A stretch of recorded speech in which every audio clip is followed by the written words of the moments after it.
ప్రియులారా, ప్రార్థన చేసుకుందాం. పునరుద్ధానుడైన యేసు ప్రభువా, ఈ ప్రాతకాల ఆరాధనలో మీకు స్తుతులు స్తోత్రాలు చెల్లిస్తూ ఉన్నాం. ఈ ఆరాధన కార్యక్రమాన్ని ప్రారంభిస్తూ ఉంటుండగా ఆది నుండి అంతం వరకు తోడుగా ఉండండి. ఆరాధిస్తున్న ప్రతి కుటుంబంతో మీరు మాట్లాడండి. మీ దాసుని మరుగుపరచండి. మీ పరిశుద్ధాత్మను కుమ్మరించండి. యేసు ప్రభు దివ్య నామమున వేడుకొనుచున్నాము తండ్రి, ఆమేన్. అన్ని నామముల కన్నా పై నామము యేసుని నామము.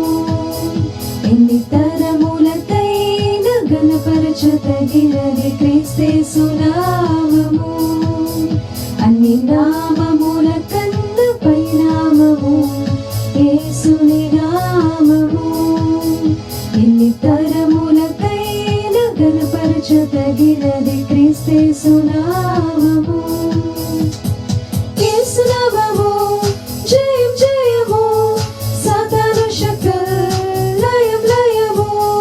యేసు నామము జయం జయము, సాతాను శక్తులు లయం లయము. హల్లెలూయా హోసన్నా హల్లెలూయా హల్లెలూయా ఆమేన్. హల్లెలూయా హోసన్నా హల్లెలూయా హల్లెలూయా ఆమేన్. అన్ని నామముల కన్నా పై నామము యేసుని నామము. ఎన్ని తరములకైన ఘనపరచదగినది క్రీస్తు నామము. పాపముల నుండి విడిపించును యేసుని నామము. పాపముల నుండి విడిపించును యేసుని నామము. నిత్య నరకాగ్నిలో నుండి రక్షించును క్రీస్తుని నామము. నిత్య నరకాగ్నిలో నుండి రక్షించును క్రీస్తుని నామము. యేసు నామము జయం జయము, సాతాను శక్తులు లయం లయము. యేసు నామము జయం జయము, సాతాను శక్తులు లయం లయము. హల్లెలూయా హోసన్నా హల్లెలూయా హల్లెలూయా ఆమేన్. హల్లెలూయా హోసన్నా హల్లెలూయా హల్లెలూయా ఆమేన్. అన్ని నామముల కన్నా పై నామము యేసుని నామము. ఎన్ని తరములకైన ఘనపరచదగినది క్రీస్తు నామము. శరీర వ్యాధులన్నీ బాగు చేయును నజరేయుడైన యేసు నామము. శరీర వ్యాధులన్నీ బాగు చేయును నజరేయుడైన యేసు నామము. సమస్త బాధలను తొలగించును అభిషక్తుడగు క్రీస్తు నామము. సమస్త బాధలను తొలగించును అభిషక్తుడగు క్రీస్తు నామము. యేసు నామము జయం జయము, సాతాను శక్తులు లయం లయము. యేసు నామము జయం జయము, సాతాను శక్తులు లయం లయము. హల్లెలూయా హోసన్నా హల్లెలూయా హల్లెలూయా ఆమేన్. హల్లెలూయా హోసన్నా హల్లెలూయా హల్లెలూయా ఆమేన్. అన్ని నామముల కన్నా పై నామము యేసుని నామము. ఎన్ని తరములకైన ఘనపరచదగినది క్రీస్తు నామము. సాతానుపై అధికారమిచ్చును శక్తి కలిగిన యేసు నామము. సాతానుపై అధికారమిచ్చును శక్తి కలిగిన యేసు నామము.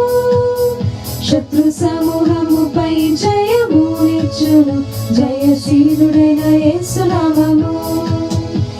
శత్రు సమూహముపై జయము నిచ్చును జయశీలుడైన యేసునామము యేసునామము జయం జయము సాతాను శక్తుల లయం లయము యేసునామము జయం జయము సాతాను శక్తుల లయం లయము హల్లెలూయా హోసన్నా హల్లెలూయా హల్లెలూయా ఆమేన్ హల్లెలూయా హోసన్నా హల్లెలూయా హల్లెలూయా ఆమేన్ అన్ని నామముల కన్నా పైనామము యేసుని నామము ఎన్ని తరములకైనా ఘనపరచదగినది క్రీస్తు నామము.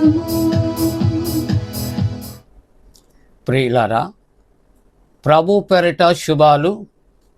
జన్మదినాలు, వివాహ దినాలు జరుపుకుంటున్న కుటుంబాలకు యేసుక్రీస్తు ప్రభు పరిశుద్ధ నామమున పండు friends and sisters YouTube channel ద్వారా శుభాలు మీకు అందజేస్తూ ఉన్నా. మీ కొరకు ప్రార్థన చేస్తూ ఉన్నా. దేవుడు మిమ్మలను దీవించునుగాక. మంచిదండి, మీరంతా క్షేమంగా ఉన్నారు కదా? సంతోషంగా ఉన్నారా?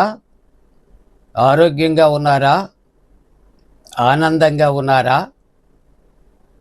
ఈ యొక్క ధన్యతలు అనే వాక్య భాగాలు ధ్యానిస్తూ ఉంటుండగా, ఈ ధన్యతలు అనగా బీఅటిట్యూడ్స్ అనే మాటకు ఆనందమయములు, ఆశీర్వాదము, సంతోషము అనే భావాన్ని ఇస్తూ ఉన్నది.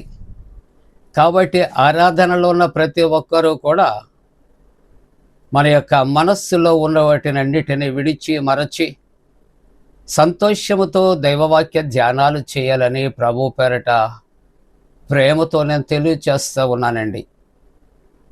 మనము సర్మన్ ఆన్ మౌంట్, క్రీస్తు ప్రభు కొండ మీద చేస్తున్న ప్రసంగము, ఉపోద్ఘాతము 2 భాగాలు 2 దినాలు ధ్యానం చేశాం కదా. ఈ దినము యేసుక్రీస్తు ప్రభువారు ఆయన కొండ మీద చేసినటువంటి ప్రసంగంలో ముఖ్య అంశాలు ధన్యతలు అని జ్ఞాపకం చేసుకున్నాం కదా. ఈ ధన్యతలలో మొట్టమొదటి వచనాన్ని అందరము పరిశుద్ధ గ్రంథాలు తెరచి మత్తయి సువార్త 5వ అధ్యాయము 3వ వచనాన్ని కలిసి చదువుకుందాం. 3వ వచనము, ఆత్మ విషయమై దీనులైన వారు ధన్యులు, పరలోక రాజ్యము వారిది. చెబుతారు అందులోనే, ఆత్మ విషయమై దీనులైన వారు ధన్యులు, పరలోక రాజ్యము వారిది. మంచిదండి, థ్యాంక్ యూ. ప్రియమైన దేవుని యొక్క బిడ్డలారా, పరలోక రాజ్యములో విశ్వాసి ప్రవేశించాలంటే యేసు ప్రభు కొన్ని నియమాలు ఆయన తెలియచేసినట్లుగా ఉపోద్ఘాతంలో మనం జ్ఞాపకం చేసుకున్నాం. అంటే మానవుడు తనకు కలిగి ఉన్నటువంటి ఆస్తి పాస్తులు అన్నిటిని బట్టి అతడు కలిగి ఉన్నాడు అని చెప్పటానికి నిదర్శనము, ఆధారము. అయితే యేసు ప్రభు వారు కొండ మీద చేసినటువంటి ఈ ధన్యతలు అనే భాగములో మొట్టమొదటి మాట ఆత్మ విషయమై దీనులైన వారు ధన్యులు అని చెప్పబడుచు ఉంటుండగా, భూలోకములో అన్నీ కలిగి ఉండి ప్రభువు చెప్పినటువంటి మాటను బట్టి దీనులుగా కనపరుచుకుంటాం. ఇది పరలోక రాజ్యానికి మార్గము మాత్రము కాదు. ఇక్కడ దేవుని యొక్క వాక్యము తెలియచేస్తున్నటువంటి మాటలు ఏమిటి? మనం ఆలోచన చేస్తూ ఉన్నప్పుడు ఆత్మ విషయంలో దీనత్వము కలిగి ఉండాలి. అందుకని ఇంగ్లీష్ బైబిల్ చాలా క్లియర్గా మాట్లాడుతున్నాడు. Blessed are the poor in spirit, blessed are the poor in spirit అనగా ఆత్మలో దీనత్వము కలిగి ఉండాలి. ఆస్తిపాస్తులు, అంతస్తులు అన్నీ కలిగి ఉండి ప్రభువు చెప్పాడు కాబట్టి నాకు ఏదీ లేదు, నేను దీనుడను అని చెప్పుకునే దాంట్లో కాదు. కానీ ఆత్మ విషయంలో దీనత్వము మనము కలిగి ఉండాలి ప్రభువు కొరకని ధన్యతలలో మొదటి ధన్యత జ్ఞాపకం చేసుకుంటున్నాం, ధ్యానం చేస్తున్నాం. దేవుని యొక్క రాజ్యములో ప్రవేశించటానికి ఆత్మ విషయమై దీనత్వము కావాలి. ఆ దీనత్వము అనేది దేవుడు మనకిచ్చే సంపద అని మనకు తెలియచేస్తూ ఉన్నది. ఇక్కడ ఈ వచనాన్ని జ్ఞాపకం చేసుకుంటున్నప్పుడు ఇక్కడ పేదలు పరలోకములో ప్రవేశించి ధనవంతులు పరలోక రాజ్యములో ప్రవేశించరు అనే భావం మాత్రము కాదు. పేదలు అనగా ఇక్కడ ఆర్థిక దారిద్ర్యాన్ని గురించి ఆయన చెప్పటం లేదు. ఆత్మలో పేదవారు, ఆత్మలో పేదరికం, ప్రభువునందు పేదరికం, ఆత్మ విషయములో దీనత్వము కలిగి ఉండాలని ప్రభు యొక్క వాక్యము ధన్యతలలో తెలియజేస్తున్నది. ఈ యొక్క దీనత్వము అనేది అది క్రైస్తవుల యొక్క విశ్వాసానికి గురి అని తెలియచేయబడుతుంది. అంతేకాకుండా విరిగి నలిగినటువంటి మనస్సు, స్వార్థాన్ని త్యజించటం అనగా విడిచిపెట్టడం దీనత్వానికి ఉన్నటువంటి లక్షణాలు అని మనం గుర్తు చేసుకోవాలి. విశ్వాసికి దేవుడే సమస్తము. ప్రియా దేవుని బిడ్డలారా, ఈ లోక విషయాలు విశ్వాసికి అంత ప్రాముఖ్యం కాదు. ఆత్మలో పేదవారు అనగా దేవుడు నా జీవితంలో లేనప్పుడు నేను ఏమీ కాదు, అదండి మొదటగా. అంతేకాకుండా ప్రతి విషయంలో కూడా దేవునిపై ఆధారపడటం అనేది విశ్వాసికి ఉండవలసినటువంటి ప్రాముఖ్యమైనటువంటి లక్షణము అని జ్ఞాపకం చేస్తూ ఉన్నది. ఉదాహరణకు ఆలోచన చేస్తే లూకాసు సువార్త 19వ అధ్యాయములో జక్కయ్య కథ అందరము ఎరిగిన వారమే. జక్కయ్య జీవితంలో లోటు లేదు, సంపాదనకు లోటు లేదు. కానీ ఒక దినాన్న తనకు ఎదురైన ఒక ప్రశ్న, నాకు ఈ లోకములో పేరు ప్రఖ్యాతులు ఉన్నాయి, ఆస్తిపాస్తులు ఉన్నది, ధనము సంపద సమస్తము ఉన్నది, కానీ నా జీవితంలో నా జీవితానికి దేవుడు లేడు అనే ఒక చక్కటి ఆలోచన కలిగిందే తడవు యేసు ప్రభు ఆయన మార్గంలో వస్తున్నాడని విని పరుగు పరుగున వెళ్ళి అతడు ఎక్కలేక ఎక్కుచు మేడు చెట్టు ఎక్కి ప్రభువు కొరకు ఎదురు చూస్తున్నప్పుడు తన ఆత్మలో కలిగినటువంటి మార్పులు గుర్తించినటువంటి యేసయ్య చెట్టు దగ్గరికి వచ్చి ఆయన అంటున్నాడు, జక్కయ్య త్వరగారా. తన ఆస్తిపాస్తులతో ఎంతో సంతోషానందాలతో అతడు సుఖజీవనాన్ని గడిస్తున్నాడేమో, కానీ తన జీవితానికి తృప్తి లేదు. ఎందుకంటే తన జీవితంలో దేవుడు లేడని గుర్తించాడు. ఆత్మ శూన్యంగా ఉంది, చీకటిమయమైపోతుంది. అందుకనే ప్రభువుని చూడాలనుకున్నాడు. ప్రభు మాట విన్నాడు, త్వరగా దిగి వచ్చాడు, ప్రభువుని చేర్చుకున్నాడు. సగం ఆస్తి అమ్మి బీదలకు ఇచ్చాడు. ఒకంతుకు తక్కినటువంటి 4 వంతులు తిరిగి ఇచ్చాడు. ఎందుకు కారణమని ఆలోచన చేస్తుంటే ఇక్కడ ఈ యొక్క ధన్యతలలో మొట్టమొదటి ధన్యత అతడు జ్ఞాపకం చేసుకుంటూ ఉన్నాడు. ప్రియులారా, ఆత్మలో అతడు ఆ దీనత్వాన్ని కలిగి ఉన్నాడు. అన్నీ ఉన్నాయి నా జీవితానికి, కానీ నా కుటుంబానికి, నా జీవితానికి ఇదిగో రక్షణ లేదు, దేవుడు లేడు. కాబట్టి కలిగి ఉన్నది తను దాచుకుని నాకు ఏదీ లేదంటే దీనత్వము కాదు.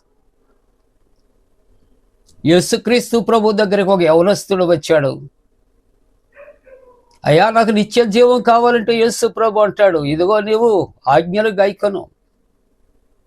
అతడిచ్చిన జవాబు, నాకు ఇదిగో ఈ ఆజ్ఞలన్నీ కూడా నాకు వచ్చాయా, అయితే ప్రభు అంటాడు, నీకులో ఒకటి లోటుగా ఉన్నది, నీకున్నది అమ్మి ఆ ఆస్తి బీదలకు ఇచ్చి నన్ను వెంబడించు. ఆఫ్ కోర్స్ తన జీవితంలో ఒక మాట అనుకుని ఉంటాడు, నక్కలకు బొరియలు ఆకాశ పక్షులకు గూళ్ళు ఉన్నవి. ఆయనకే ఒక్కింత స్థలం లేకపోతే అన్నీ విడిచిపెట్టి ఆయన వెంబడిస్తే నాకేం మిగులుతుంది అని లోక సంబంధంగా ఆలోచించి ఉండవచ్చేమో. నిత్య జీవాధిపతి అయినటువంటి ఆ క్రీస్తు ప్రభువుని వెంబడించటానికి మాని తన యొక్క ధనమును నమ్ముకొని తాను వెళ్ళిపోయినట్లుగా చూస్తున్నా. అలాగూ కాకుండా జక్కయ్య జీవితంలో అన్నీ విడిచి నా ఆత్మ శూన్యంగా ఉంది, తను దీనుడిగా మిగిలిపోయాడు. దేవుడు లేని జీవితాలు దీనులైనటువంటి వారితో సమానము, దీనత్వమే.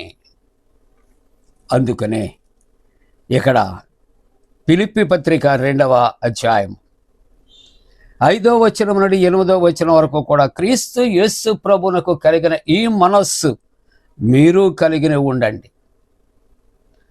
యేసుక్రీస్తు ప్రభు పరలోకము నుండి భూలోకానికి దిగి వచ్చాడు, దైవ సంభూతుడు, దేవుని కుమారుడు అయినప్పటికీ కూడా మనం చూస్తూ ఉంటున్నప్పుడు ఆయన దేవుని యొక్క స్వరూపము కలిగిన వాడయ్యుండి దేవునితో సమానముగా విడిచిపెట్టకూడని భాగ్యమును ఎంచుకొనలేదు. కానీ ఆయన మానవులకు రక్షణ ఇవ్వటానికి మనుష్య కుమారుడుగా ఆయన పుట్టి దాసుని స్వరూపాన్ని ధరించుకొని తనకు తానే రిక్తినిగా చేసుకున్నాడు. సమస్తము కలిగి ఉండి ఎంతవరకు అంటే ఆయన పరుండబెట్టడానికి కనీసం పశువుల తొట్టు మాత్రమే మిగిలింది. ప్రియ దేవుని బిడ్డలారా, కాబట్టి దేవుని యొక్క వాక్య ప్రకారంగా చూస్తూ ఉంటున్నప్పుడు సమస్తమును కలిగి ఉండి నేను దీనుడను అనుట కాదు, కానీ నువ్వు ఏమి కలిగి ఉన్నా లేకపోయినప్పటికీ కూడా క్రీస్తు లేని యొక్క జీవితం శూన్యమని నువ్వు గమనించి నీకున్నది ప్రభువు కొరకు విడిచిపెట్టి ప్రభువు కొరకు నువ్వు దీనుడుగా నువ్వు జీవించగలిగితే పరలోక రాజ్యంలో నీకు ప్రవేశం ఉంటుంది. అందుకని ధనవంతుడు పరలోక రాజ్యంలో ప్రవేశించుట కంటే ఒంటె సూది బెజ్యంలో ప్రవేశించుట చాలా సులువు అంటుంది. అంటే ధనం ఉండుట తప్పు కాదు, సంపాదించుట తప్పు కాదు, కానీ ప్రభు విషయంలో నువ్వు సంపాదించినటువంటి నువ్వు ధనమును నమ్ముకుంటావా? ధనమును నమ్ముకుని వాడు పాడైపోతాడు. దేవునిని నమ్ముకుంటావా? పరలోక రాజ్యంలో ప్రవేశిస్తా. అందుకని మొదటి ధన్యత అంటూ ఉన్నది, ఆత్మ విషయమే దీనులైనటువంటి వారు ధన్యులు. వారటండి పరలోక రాజ్యము వారిది. అలాగ ప్రభువునందు దీనులమై జీవించటానికి, పరలోక రాజ్యం ప్రవేశించటానికి దేవుడు తన పరిశుద్ధాత్మ మనపై మెండుగా కుమ్మరించునుగాక. ఆమేన్. ప్రార్థన. పరిశుద్ధుడా నీకు వందనాలు. ఆరాధనలో ఏకీభవించి నీ నామాన్ని గణపరుస్తున్న ప్రతి బిడ్డను ఆశీర్వదించండి ప్రభువా. ఇదిగో తండ్రి, పరీక్షలో రాసి రిజల్ట్స్ కొరకు ఎదురు చూస్తున్న బిడ్డలకు విజయాన్ని కలుగు చేయండి, కుటుంబాలకు రక్షణ కలుగు చేయండి. గల్ఫ్లో జరుగుతున్న యుద్ధపూర్వ బీభత్సవాలు తండ్రి నాయన దూరపరచండి. యవనస్తుల కొరకు నాయన, వివాహాల కొరకు, గర్భిణీ స్త్రీల సుఖప్రసవ కొరకు, దేవా ఇంటర్వ్యూస్లో ఉన్నటువంటి బిడ్డలకు విజయం కొరకు ప్రార్థన చేస్తూ యేసు ప్రభువారి పరిశుద్ధ నామమున వేడుకొనుచున్నాము తండ్రి. ఆమేన్. మన పరమ తండ్రి అయిన దేవుని యొక్క ప్రేమయు, ప్రభు అయిన యేసుక్రీస్తు ప్రభు కృపయు, పరిశుద్ధాత్మిక అన్యోన్య సహవాసం ఈ ప్రాతకాల ఆరాధనలో నాయనా ఏకీభవించిన ప్రతి కుటుంబానికి, విశ్వాసకి సదాకాలం తోడుగుండి సంరక్షించి కాపాడునుగాక. ఆమేన్.